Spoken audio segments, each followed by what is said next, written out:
Babysitter's Club. What? Hi, and welcome to another episode of Vinyl Obsession. In this series, I talk about vinyl records, my journey as a new record collector, and retro and vintage games, toys, and books. So if that's your jam, you're in the right place. So, over the Christmas break, I went home up north to Massachusetts to visit my family. And my brothers were like, well, Jen, what do you want to do when we hang out? And my first response was, go vinyl hunting. Because I've noticed that used records, the things you can find for used records is regional. Things that I find here in Florida, I won't really see up north, and vice versa. It's just different tastes and different culture. So what people listen to is different, and the stuff that they used to listen to is different. So I know I would find a whole bunch of different kinds of records up north than I can find in Florida. And sure enough, Massachusetts, you did not disappoint. I have to admit something. So my brothers didn't just take me to record stores. They took me to these huge antiques malls, and I lost my mind. I realized I really love even seeing the toys of my youth and the books from my youth. And it kind of got me into a mode of collecting things along with vinyl that are old. We'll get into that, but I'm going to give you a sneak peek. These trading cards are from 1987. You hear the gum? And no, I'm not going to eat it like a lot of people on YouTube. They'll open old cards and they'll taste the gum. But we're going to open this at the end of the video, so stay tuned. So for my first record that I found, new edition. This was actually on my list of records that I wanted to collect. And it's a promotional copy. Riddle me that. I was so excited to find this. Didn't even notice it was a promotional copy when I found it. And it had been sitting there so long that the old price tag of $1.99 was on there. And so that's what I paid for it. A little history between me and New Edition is that it was my second ever cassette tape that I owned as a kid. And my sister introduced me to this group. I remember she pulled up in the driveway, her windows open, it was summertime, and she was playing this cassette tape in her car and blasting the music. And I was riding my little bike and I stopped. And I was like, sis, what is that? And she says, it's New Edition. It's this new group. And I was in love. I was obsessed. So I had that little tape and I wore that thing out. I just played it back and forth. And by the time I got done with it, it was playing like this. It was so worn out. So I thought it would be great. And I found this beautiful cover. It's in really good shape. And the record, unfortunately, I put it on to play, and there is something wrong with the outer ring on the first track, which is Cool It Now, which is like their #1 hit. There is like this scratching all the way around the record. If you can see that white, kind of white. And I don't know what it is. I don't know if it's something that can be cleaned, but it pretty much looks like scratches. It almost looks like someone tried to use this as a DJ record, possibly, and just, I don't know. But Cool It Now is completely wrecked. It skips, and it plays all funny. But the rest of the record actually looks pretty good. So I am going to listen to the rest of the songs, but I'm just really sad that Cool It Now is totally ruined on this particular album. It also has this really cool inner sleeve that is like introducing them as almost like a newspaper or a magazine. I just think that's clever, and it just looks really awesome. So I'm happy to have this copy of this album, even if Cool It Now is ruined. Next, I never thought I would be into jazz. If you've been watching this series, you know that. But I found a second Dave Brubeck quartet album, and I thought to myself, could I possibly like any album more than Take 5? And the answer is, I love this album. It's Time Further Out. I think the other one, the other album is called Time Out, not Take 5. It has Take 5 on it. Anyhow, I think this is a follow-up. Correct me if I'm wrong in the comments. I know you will. And this is a great album. It's so good. I love the first side. I've been listening to it over and over. When I flip to side B, the first track, it's like this weird drum track. And it's a drum solo almost. And it's, of course, in weird time because it's jazz. And it kind of like makes my brain go, grrr, and I can't focus when I hear that song. So I will say the first track on the second side, not for me. But every other song on this album I love.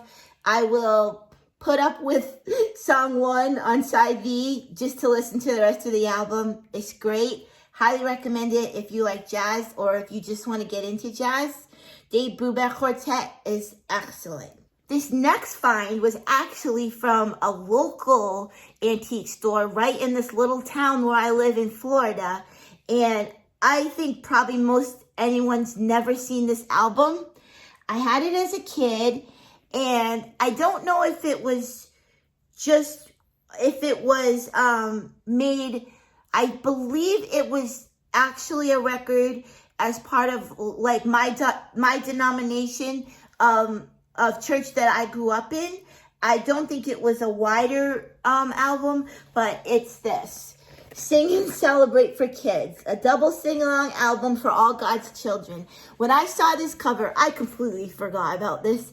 I had this as a kid, and it's just got all these sing-along songs for kids, like little songs, church songs for kids. And we used to play this. I actually would play this on my Winnie the Pooh record, probably like scratch the heck out of it. But look at this artwork. It's gorgeous. Like, even if the songs don't hit me as well as they did when I was a kid, the artwork alone and the memories that came to me when I saw this is priceless. And it cost me, I think she charged me $1. So, well worth it. Here's another find I found up north with my brothers. Funny fact, well, it's probably not that funny, but that same day that I found this album, oops, sneak peek, I had tried to get an album from my brother's house. It was Jim Croce's Greatest Hits. And it was laying there, and I said, hey, bro, can I have this? He said, no, it belonged to someone in his family, and he said, I can't let you have it. But then later that day, I found this album when he took me to one of the antique stores, and it's not a Greatest Hits. It's an actual regular album from Jim Croce, and it's You Don't Mess Around with Jim. And I was on the fence because I like Jim Croce. Oh my goodness. Every time I went to the eye doctor growing up, they were playing Time in a Bottle or one of Jim Croce's songs. It was always Jim Croce.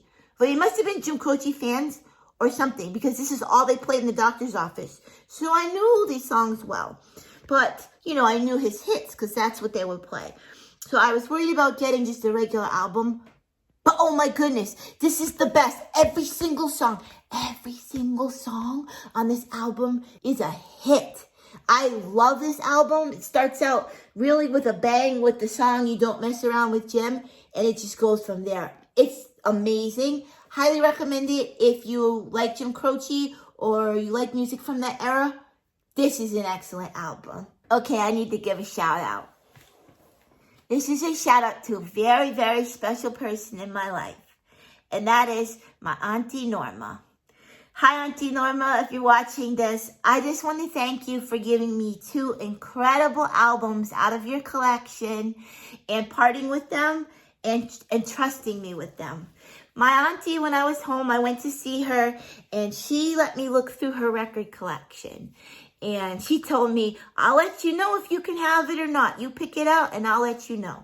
And I came out of the room with these 2 albums, The Sound of Music and Fiddler on the Roof. And I said, Auntie, I would love these. And she said, you can have them. And she parted with them, and they're very important albums to her and mean a lot. So I said, Auntie, I'm going to give you a shout out in my next video and let everyone know how generous you were to share with me your albums. I really appreciate it. And my auntie, she is one of my biggest fans. I mean, she's a huge fan and supporter. So I just want to say thank you, Auntie, again. I love you. And last record I'm going to show you is, my brother and I were talking about this album. It's a Christmas album, and my dad played it incessantly. I won't use the word incessantly. That has kind of a negative connotation, and I loved this album. He played it consistently during the Christmas season, and that is George Frederick Handel's The Messiah. I mean, this is just divine music, so inspired. And my brother and I were talking about this album when I was home and hoping we could find a copy, because the copy we had we couldn't find. And he actually showed me the artwork of the particular pressing we had, because you know this work has been recorded by different orchestras and choruses, but we had the Philadelphia Orchestra and with the Mormon Tabernacle Choir, this exact album artwork. And we were in the antique store down the road from his house, and he was looking at some stuff, and I got distracted over to some cameras. And then I looked down and I saw a few Christmas albums, and I was like, oh, I don't want any Christmas albums. But something made me just start looking anyways. And then I said, oh, I'm not going to waste my time. I was like all hunched over trying to get to them on the floor. So I turned around to leave, and all the records fell. They just slid down the pile. So I said, oh, let me fix them. So I turned around, and what was the only album left sitting up straight? I mean, come on. You know, that's just amazing. I grabbed it.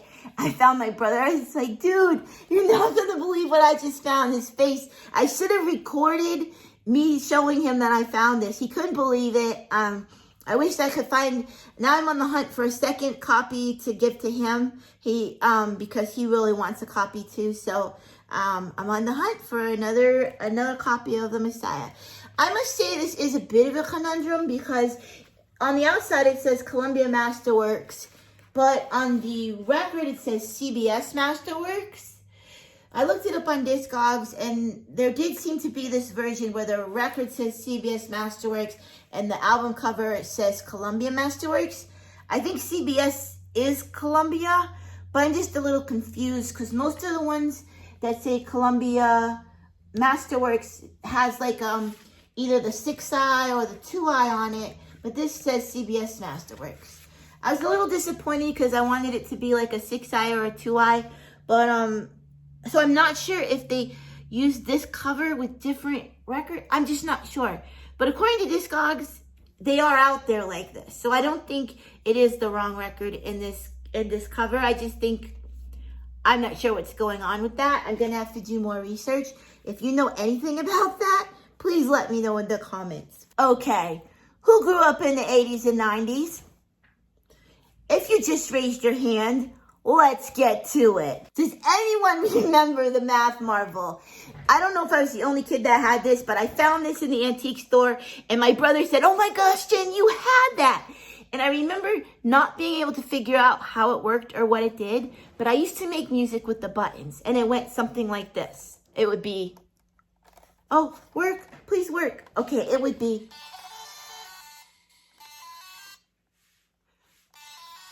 dun, dun. That was my Addams Family, and then I would do this.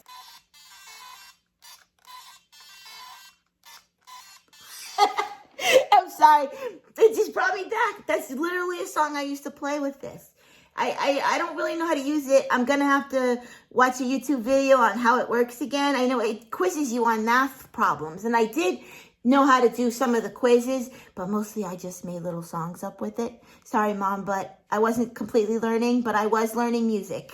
When I was about, starting in about 4th grade, I was introduced to a new book series that changed my life. The Babysitter's Club. What? These books, this series of books literally got me through some of my hardest times growing up.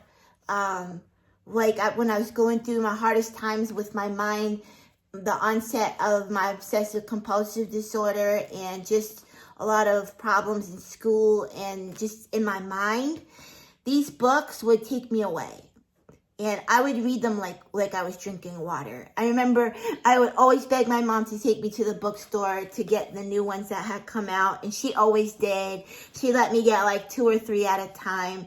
And I just remember going, like when we go on trips anywhere we go, I take my books with me, and just having my nose in one of these books, because they just took me to a whole new world. You know, you were with the Babysitters Club girls, and you were going through their stories, and it was just something about these that it's not just nostalgic to me, but they literally helped me through a time that I needed something to grab onto and just take me away, and these were it. I mean, these were it. So I got these for 10 cents at my local library. So I'm going to keep looking at used bookstores and libraries. A lot of them sell books. They have a room full of books. So I will always be looking for Babysitter's Club books. I especially want to collect the first 20 as a set, and then just whatever I can get from there. There were so many, and then there were the super specials, which were great. I'm not into the spin-off. They had like Babysitter's Little Sister. I wasn't into those. I was past the age by then. But these books mean so much to me. So I'm collecting them for sure, and they're cheap to get. And they make me so happy. So when I saw these, I just lit up. I never read Goosebumps growing up. I didn't even know they existed, really. And if I did, I probably wouldn't have read them because I was scared of my own shadow. These are like not very scary at all, but I was literally scared of everything. And I know these would have set me off. So good thing I didn't read them when I was a kid, but they are very nostalgic for a lot of people from the 90s. And I do love the movie that came out about 7 years ago, maybe, the Goosebumps movie with Jack Black. I mean, that movie was I loved that movie. I don't think it got good reviews, but I loved it. So I decided to, whenever I see Goosebumps, the original ones, I'm going to pick them up. Maybe I can make a set and resell them online, but they're just cool to have. They're from the 90s, and I'm interested in collecting them. So 10 cents a book, you can't go wrong. Lastly, I want to show you something I didn't even know was a thing till I started watching a channel called Retro Rick on YouTube. Actually, I'll put a link to his channel in the description. It's great. He goes flea market, thrift hunting, and he finds this retro games, toys, and books. And I caught on to the fact that golden books are very collectible now. So I loved golden books as a kid. I had a bunch of them. We always had them in school, and they're really cool to collect. I found a Garfield. I found a bunch, but I just picked out ones that I actually would maybe read now. So I picked out this Garfield book. There is Winnie the Pooh. And then yesterday I found this one, Crispy in No Places Like Home. And I'm like, who the heck is Crispy, and why should I care, you know? And I looked it up online. This book and actually it says here, it came free with Crispy Critters cereal, not for resale. So this came in a box of cereal, and that's pretty cool. And it was just sitting there for 10 cents, and they're actually selling for $10 or more online. So if I did want to start flipping golden books, I could, but for now I'm going to hold on to them. They just feel good in your hands. I love the golden binding. I like golden books. I like to collect them now. Thanks, Retro Rick. Gave me one more thing to look out for. But no, these are really cool. And oh my gosh, the colors in these books look really good. Like, look at those colors. I'll show you another one. This one's probably this one's from, I can't find a date, but just look at the color on these books. I love the color and the artwork in these books. The number one most sought after and precious golden book is The Pokey Little Puppy. It's from the first series that came out. I think they released 12 in 1947. This is scary that I'm starting to know all these facts. But The Pokey Little Puppy is like the number one golden book to look for. So if you ever come across The Pokey Little Puppy golden book, please let me know or get it and hold on to it because it is highly collectible. Da-da-da-da-da. And now it's time to open the Elf cards. I've been waiting to do this on camera. I've been holding on to these for a few days, and let's just open them up, see what they are, and not eat the gum. Okay, they're looking a little weird from the back. Okay. The back of them looked kind of almost moldy, but I think they just have a cardboard like a cardboard back to them. I'm going to smell them now. They smell fine. They smell like trading cards. They don't smell moldy. This is the gum that was inside. Yeah, we're not going to eat that. We're going to be nice to ourselves. Yeah, these cards look really good. So I'll show you them one at a time. I don't remember this joke, but it must have been from the series. I really need to get Alf series on DVD. That would be great. These are great. And there's shots of Alf. Oh, look at that one. I like that one. What bowling ball? I'm not letting my cat out of the bag because Alf used to eat cats. He never ate a cat on the show, but he always talked about eating the family cat, but he never did. It was just an ongoing thing. And lastly is Alf's sticker. That's actually a sticker, but I'm going to leave it on there. And he's in a football costume. It's really cool. And these are from 1987. And Alf is wearing... Oh, I thought that said 8. Never mind. I was going to make a connection that wasn't there. Guys, thank you so much for hanging out with me for another episode of Vinyl Obsession and more. That's what we're going to have to start saying. So I'm really hard into collecting vinyl and retro toys, games, and books. If you want to let me know stuff that you're interested in the comments from the past, I'd love to hear about it. And look forward to many more videos coming up. Thanks, guys.